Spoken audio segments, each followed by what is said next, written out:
Vous regardez Al24 News, mesdames, messieurs, bienvenue pour cette édition. Voici les titres du journal.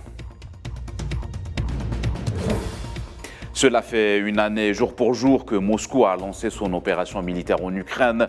Retour sur 12 mois d'un conflit qui a bouleversé le monde. Et l'Assemblée générale des Nations unies vient d'adopter une résolution contre la Russie, l'incitant à retirer ses troupes d'Ukraine. Le président de la République, Abdelmadjid Tebboune, adresse un message à l'occasion du 52e anniversaire de la nationalisation des hydrocarbures. C'était un 24 février 1971. Affaire du Maroc Story Killers, Rachid Mebarki, licencié de BFM TV.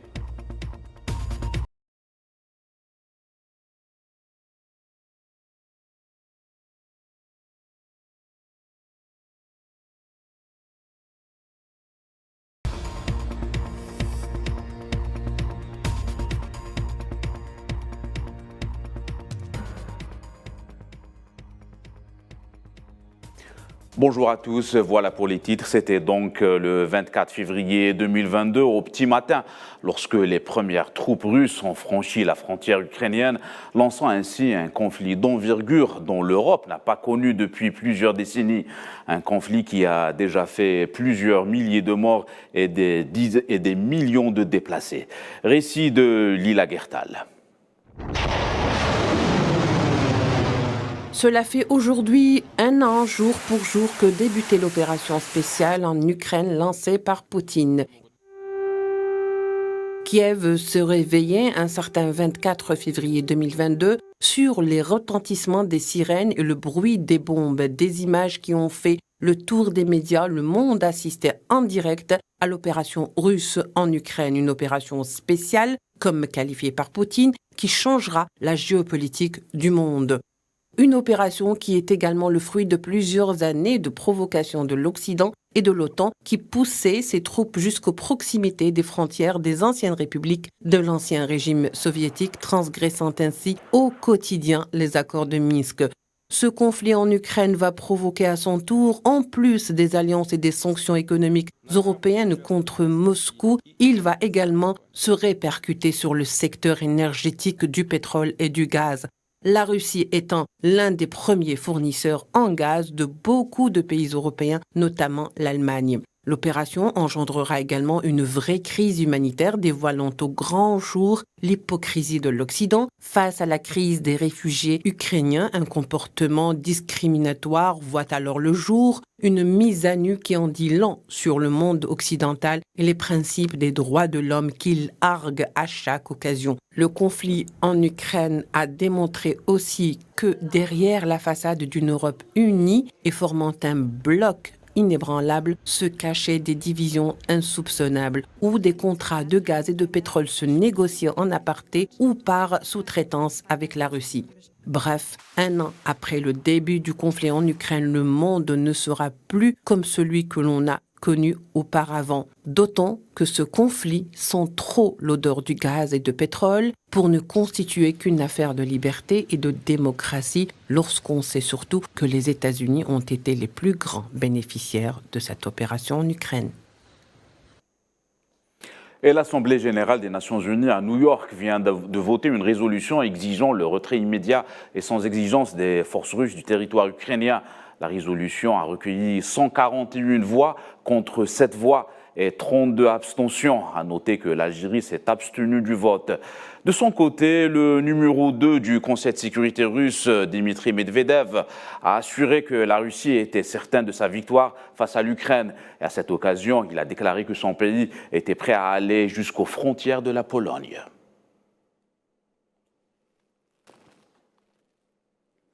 On en parle du conflit en Ukraine avec M. Gamal Abina, journaliste et spécialiste des questions internationales. Il est avec nous en direct de Paris. Bonjour M. Abina. Bonjour. Merci d'avoir répondu à notre invitation. Alors, M. Abina, après 12 mois de conflit, est-ce qu'on peut dire aujourd'hui qu'on va vers un conflit qui va perdurer dans le temps ? Là, on a 12 mois de conflit aujourd'hui, effectivement. C'est une date anniversaire pour les uns et puis une date catastrophique pour les autres. Mais une chose est certaine, c'est qu'on donne le sentiment du côté occidental que le conflit va durer. Seul problème, c'est que l'Ukraine s'était épuisée dans ce conflit. Ils avaient 2000 chars, apparemment ils ont tous été détruits. Ils réclament pratiquement, dans une posture de mendicité, d'autres chars qui leur sont donnés au compte-gouttes. On se rend bien compte qu'à part la Pologne, qui est très engagée et qui veut donner plus de moyens avec les chars Léopard, la plupart des autres pays européens n'étaient pas très intéressés par cette escalade, puisqu'on parle bien des co-belligérances. Et les États-Unis, qui ont poussé à la guerre depuis le début, manifestement, ne sont pas très motivés non plus pour donner leur char Abraham. Donc la question qui se pose, c'est est-ce que l'Ukraine est en mesure de tenir sur une contre-offensive russe qui a démarré et qui va être accélérée à partir d'aujourd'hui, j'imagine. Est-ce que l'Ukraine sera capable de tenir le rouleau compresseur russe? C'est peu probable. Les effectifs militaires ont été largement impactés puisqu'on a les Occidentaux de leur propre aveu parlent de 100 000 morts. Et surtout, on voit bien qu'aujourd'hui, au moment où l'Ukraine se retrouve quasiment en bout de course en termes militaires, elle n'a que très peu de moyens pour répondre à l'offensive russe. Eh bien, la seule réponse états-unienne, c'est de dire qu'ils proposent des sanctions supplémentaires, un nouveau train de sanctions avec le G7, que les Chinois, eux, de leur côté, proposent un plan de paix pour revenir à la table de négociation, et que le fait de faire perdurer une guerre inutile, puisque de toute façon l'Ukraine perdra les territoires qu'elle a déjà perdus, définitivement, eh bien, ne fera que renforcer la douleur du peuple ukrainien par rapport à une guerre qui n'a pas été voulue par ce peuple, mais bien par les dirigeants occidentaux. Monsieur Habina, avec ces développements sur le terrain et sur la scène internationale surtout, est-ce qu'il y a toujours des chances de paix et est-ce qu'on peut attendre un retour des négociations? Vous savez, les rapports de force sont très simples. Il y a une Russie surpuissante qui est la première ou deuxième puissance militaire mondiale, une Ukraine qui était la 27e puissance militaire mondiale, parce qu'elle fabriquait ses propres chars, ses propres avions, sous licence évidemment, puisque ça appartenait au bloc soviétique. L'Ukraine n'a plus une seule usine pour fabriquer ses propres armements, n'a que très peu de moyens offensifs, a une population qui est largement impactée par ces guerres, puisque la guerre se tient, il faut jamais l'oublier, en Ukraine et non pas en Russie. Donc les moyens de production industrielle, de logistique, d'acheminement des troupes, tous ces moyens sont largement impactés. Et en dépit des discours de M. Zelensky, qui manifestement ne se rend pas compte des réalités de terrain, puisqu'il ne sait même pas qu'il faut 3 ans pour former un pilote de chasse, pensait que c'était 6 mois, eh bien, en vérité, la probabilité qu'il y ait négociation est de plus en plus élevée. Pourquoi? Parce que les Chinois la proposent aujourd'hui, les Turcs la proposent, d'autres médiateurs se positionnent là-dessus, et l'Europe, qui continue à garder une position offensive, commence à reculer sur le terrain de se dire que l'Ukraine pourra récupérer son territoire. Très bien. Des fuites comme ça qui disent que c'est pas possible. Tout comme Stoltenberg qui a dit qu'effectivement, il va falloir négocier. Donc, on ne négocie pas avec ses amis, mais avec ses ennemis. Je pense effectivement aujourd'hui que la position de force des Russes l'autorisera assez facilement à obtenir un théâtre de négociation avec, non pas les Ukrainiens, mais la partie occidentale qui alimente la guerre. Merci beaucoup, Monsieur Gabal Habina. Vous étiez avec nous en direct de Paris. Je rappelle que vous êtes journaliste et spécialiste des questions internationales. Merci beaucoup. Situation dans les territoires occupés, un jeune Palestinien a succombé vendredi à l'aube à ses blessures graves causées par des tirs de l'armée d'occupation israélienne dans le camp des réfugiés à Al-Aroub, au nord de la ville occupée d'Hébron, en Cisjordanie, selon des sources médicales palestiniennes.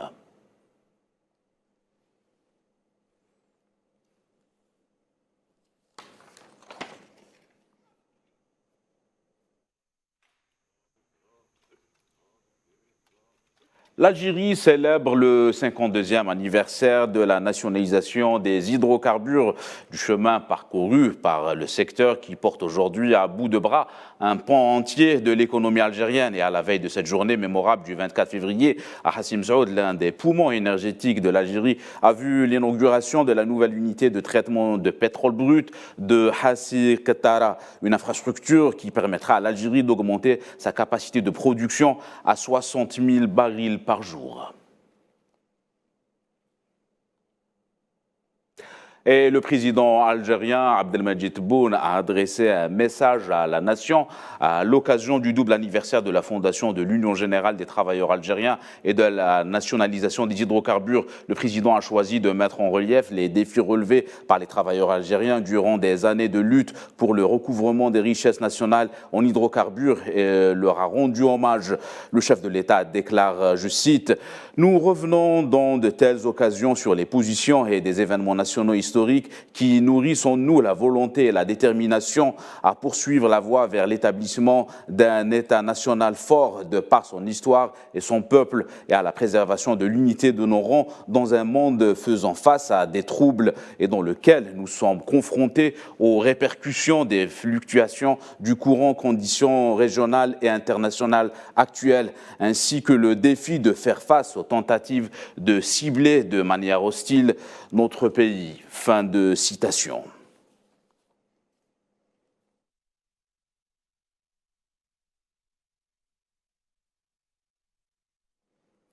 À cette occasion, le Premier ministre algérien Ayman Ben Abdelrahman a rappelé les objectifs stratégiques énergétiques de l'Algérie lors d'un discours à Hassim Saoud. Retour sur les points forts de l'allocution de Ayman Ben Abdelrahman avec notre envoyé spécial Wali Ben Chaban. Travailleuses, travailleurs, l'Algérie a prouvé son rôle central et sa fidélité à ses engagements comme partenaire fiable dans l'approvisionnement des marchés énergétiques mondiaux à l'ombre des conditions géopolitiques actuelles et particulièrement celles relatives à la crise russo-ukrainienne. L'Algérie a travaillé à augmenter ses exportations en gaz sur les marchés internationaux, principalement vers le continent européen, en adéquation avec les objectifs sectoriels consistant à augmenter les quantités de gaz exportées à moyen terme et en la recherche de nouveaux débouchés permettant à l'Algérie de s'imposer comme pourvoyeur stratégique d'énergie au niveau mondial, en vertu de ce dont elle dispose comme capacité et qualité pour l'exploitation de ses ressources.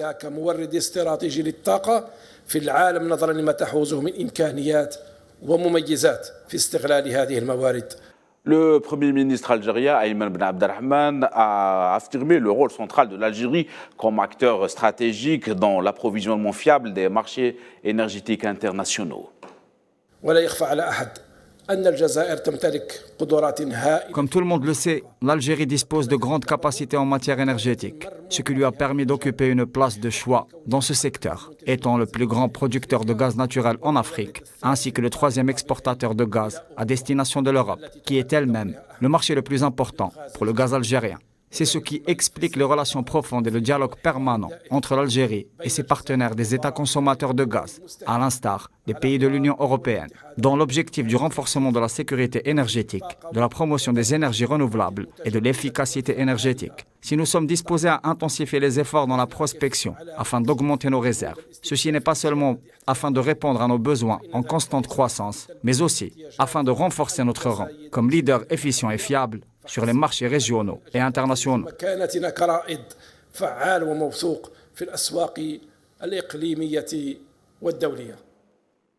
Actualité régionale, le président tunisien Kais Saïed a démis de ses fonctions le ministre de l'Emploi et de la Formation professionnelle et porte-parole du gouvernement Nasser El Nessibi, selon un communiqué publié par la présidence tunisienne. Ce limogeage est lié à une mauvaise gestion constatée de son département. Par ailleurs, Kais Saïed a affirmé que la Tunisie est fière de son appartenance africaine, rappelant que son pays est l'un des États fondateurs de l'Organisation de l'Union africaine et a soutenu de nombreux peuples dans leur lutte pour la libération et l'indépendance.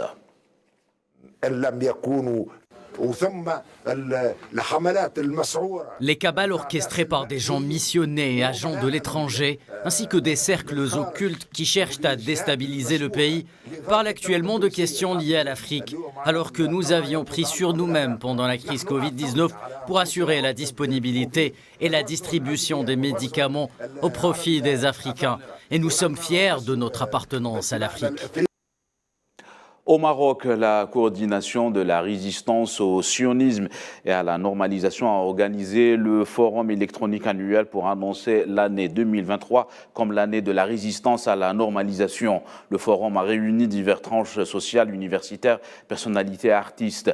Tous rejettent la normalisation avec l'entité sous toutes ses formes. Le forum a également vu la participation de plus de 60 institutions et organismes partenaires.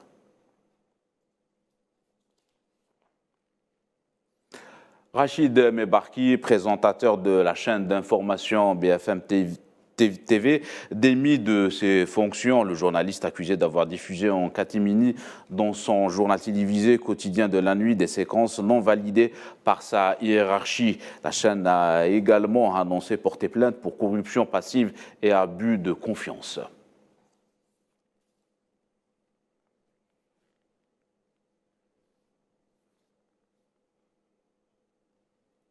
C'est la fin de cette édition. Merci à vous de nous avoir suivis. Excellent après-midi.